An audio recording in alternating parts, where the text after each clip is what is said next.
It is such an honor to have a chance to get a phone call from a Canadian recording music icon.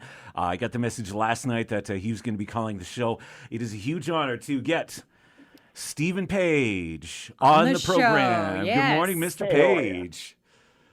How's it going? I've been such a fan for so long. Can I call you Stephen? It just feels like someone that I've idolized so long musically. It just I just feel like it's not respectful unless I have your permission. Please go ahead. All right. I think anything else would be weird. Okay, Steve. Hey, thank you so much. How are you? Give us a little update over the past while. I mean, God, where does the past 7 years go now as a solo performer? Give me an update on your career. Where are you at? Well, it's amazing. I mean, to look, it's been like 7 years since I split from Barenaked Ladies, but put a couple albums out. I had an album just came out in the spring of last year called Heal Thyself, and I've been touring that like crazy in a few different kind of configurations with a big band and with a trio and so on. That's what when I come to town, I'm coming with this awesome trio that I'm playing with. But I've also been doing lots of work at the Stratford Festival, doing music for some of their plays and so on. And I did a TV show for a little while. I keep busy enough to still get homesick. You won Chopped Canada, man. Can we talk about that? Because I know that was awesome. That was pretty awesome. And the thing is about that is like I have to keep telling people because everybody's used to the magic of television in which they edit things to make them look harder or easier or whatever than they really are. That's really just as hard as it looks. Like the as frantic as you get when they give you 3 minutes, like you're literally moving until they tell you to take your hands off the plate. And I've been a fan for a very long time, and I had no idea that you were, culinarily inclined like that. Like, is that something that is, in addition to music, a big passion for you? Is, getting in the kitchen and just whipping up a storm? I love it. Yeah, I mean, like when I got married about 5 or 6 years ago, and we had like 100 people at our wedding, and I stupidly catered the whole thing myself. Wow. You catered your own wedding. Your own wedding. What? Yeah. Well, I mean, I hired people on the day to kind of like serve the stuff, but like I made all the stuff in advance, and it was like that was a little high stress. It was kind of the wrong thing to do, but I loved the idea of cooking for all my friends and family. And when I got to do my TV show, The Illegal Eater, I just got to travel and eat. But that's what touring's like. Like for 25 years of touring in a band, that's what you do is you travel around the world and you eat. And you try and find the best places wherever you go. I know that there's lots of reasons why you want to call us, and very few of them probably have to do with food. I mean, it's all about promoting the music and your appearance here. And last night when I was told that you're going to be calling the show, I went on a little BNL and some of your solo stuff, just kind of a listening marathon. And I think over the past probably, I don't know, maybe 10 years, I think one of my favorite songs is the one that came out last year, Surprise, Surprise, which we're going to play in a second here. Great. But so the thing that I found listening last night is that your solo stuff is, I think, very much along the same lines. And it sounds, it sounds pretty similar to the Barenaked Ladies stuff back in the day. Do you hear that from other people as well, or do you feel that your music took a sharp turn after you went your own separate way? Oh no, I think people are always seem to be surprised that it sounds like what they remember from Barenaked Ladies from kind of the heyday, and that's my voice and my style of songwriting. I think people expected me to take a sharp left turn, and by being a solo artist, I have a lot more freedom to kind of do whatever the heck I want, as far as like I could do a disco song, I can do a country song, I can do a classical song. It doesn't matter. Like there are no restrictions or limitations. But the way that I write and my sense of melody and my sense of humor and my voice and stuff is really familiar to people. And I love it when people say, "Oh, that sounds like you." Like, yeah, that's me. Gee, no kidding. It's kind of the best compliment you can get.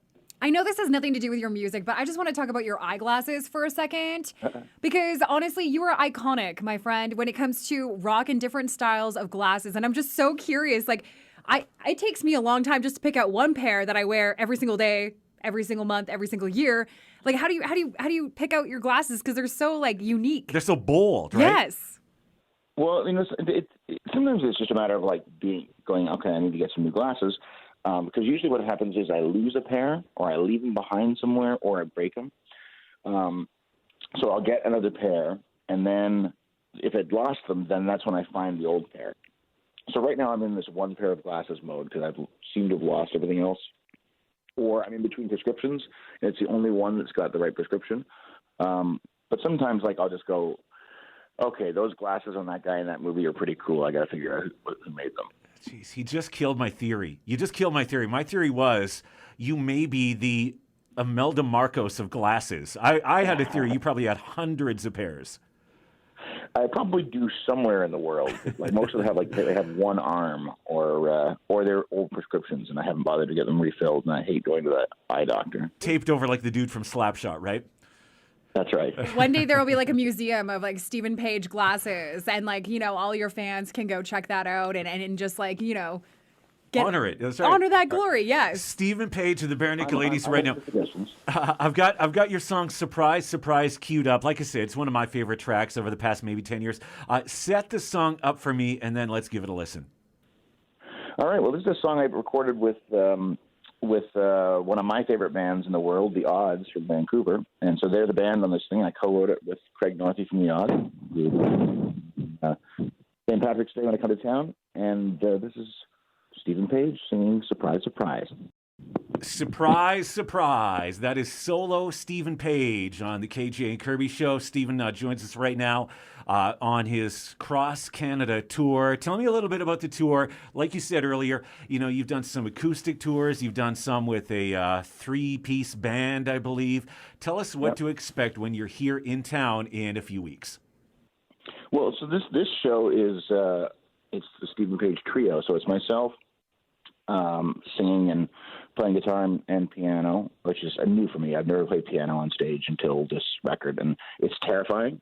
Even though it's my first instrument, I started playing it when I was about 5 or 6. Like sitting at the piano is like, for me, on stage in front of other people feels very exposed. I'm not very good, but it's a fun thing to do. So I play piano and guitar. Craig Northey from The Odds, who's my producing partner, and we've written a ton of songs together.